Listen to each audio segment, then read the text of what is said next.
I'm remembering how things went in our family where there was a radical change that started me on my path to involuntary commitment and destruction. What happened? Well, we're going to call this worm younger brother, we're going to call him heir, chosen heir to the throne of America's Man of the Year. Okay, and here's what happened. Around the time that I was approaching the apex of my life, I was winning trophies and awards, coming in first in this and that and the other, and even first in my class, and I was scoring 6 goals in a game. It was being announced to the school. Around the age of 12, I was just soaring, okay? And at around that time, the chosen heir to the Man of the Year's kingdom was coming down with severe asthma, okay? And I remember the Man of the Year taking his chosen heir into the bathroom and turning on the hot water and filling the room with steam because his chosen heir was having an asthma attack. And I felt genuinely sorry for the chosen heir. I did. I felt very sorry for him that he was having that asthma problem. But here's how the Man of the Year dealt with that situation, okay? He severely beat my mother, for which there were no consequences at all.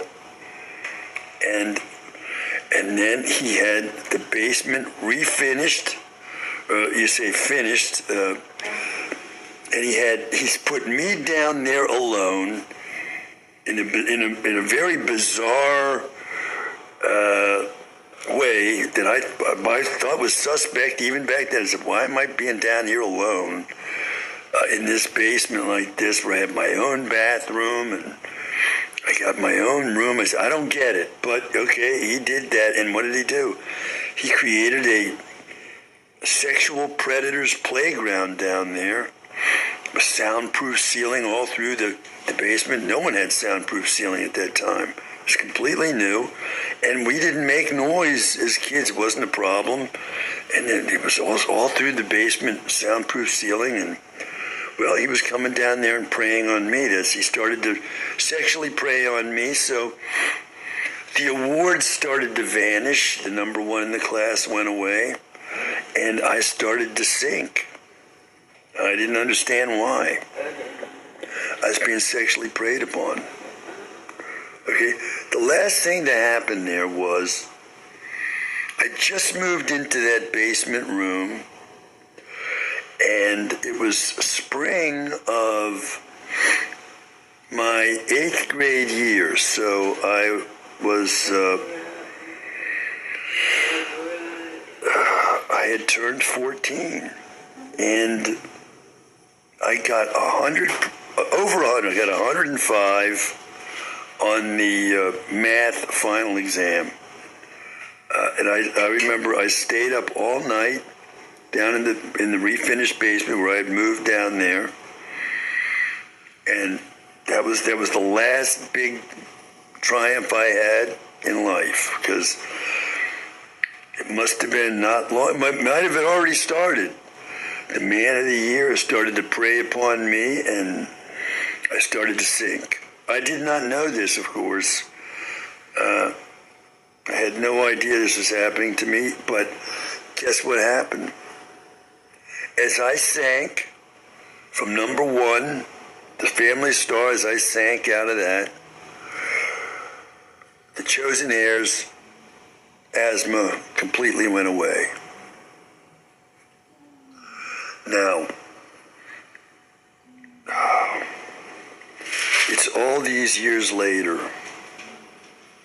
my life in ruins through outrageous injustice, atrocity level crime against me with the sexual abuse and everything else. And now I'm coughing all day, every day. And I've been coughing for 40 years. Well, it would seem that I've traded places with the chosen heir. He doesn't have any asthma. In fact, he prides himself on participating in these Ironman contests where you're going to ride a bicycle for like 20 miles and then you're going to swim for a mile or two, 5 miles, whatever. Then you're going to come out of that and run for another 10 or 20 miles, right? He participates in those. No asthma problem at all. And he's married, had 2 children, and lives in the very same neighborhood that the Man of the Year's house was in. His house is maybe only 50 yards away from the house we lived in, where most of us did our growing up and childhood, there in Bethesda on Sebago Road. So,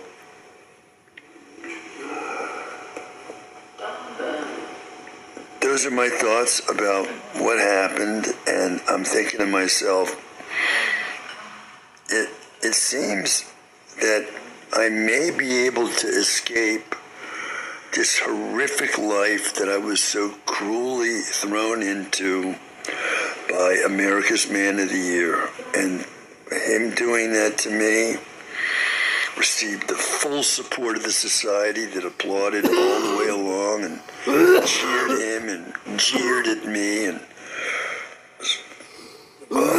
just rabid to get involved in the ongoing lynching of me across the years.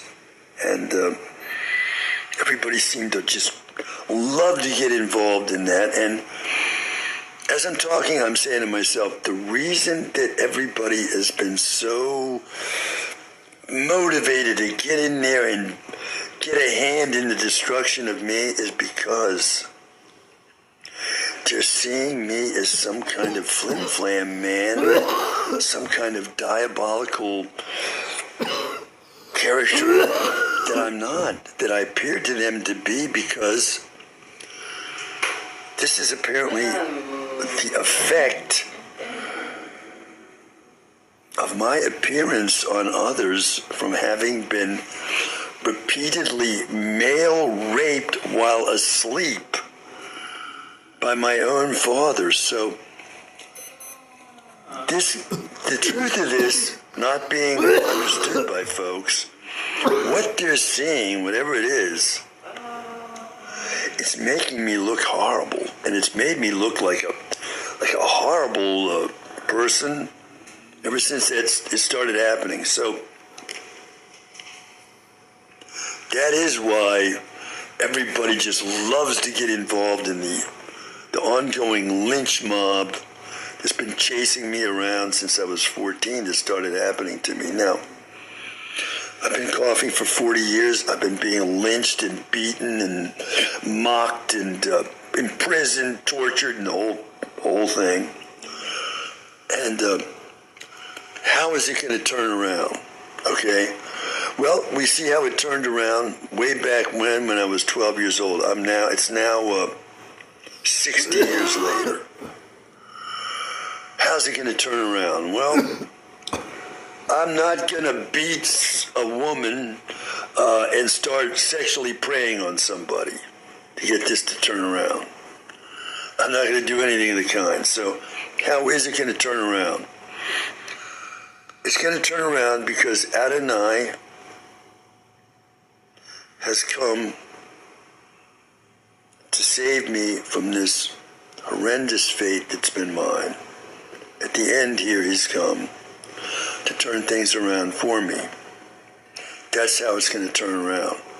Now, how I'll do it, I don't know. I don't know how I'll do it. But my trust is in the Lord that he will. And those are my thoughts on this horrendous life that I've had to live, and the suffering and the injustice of it.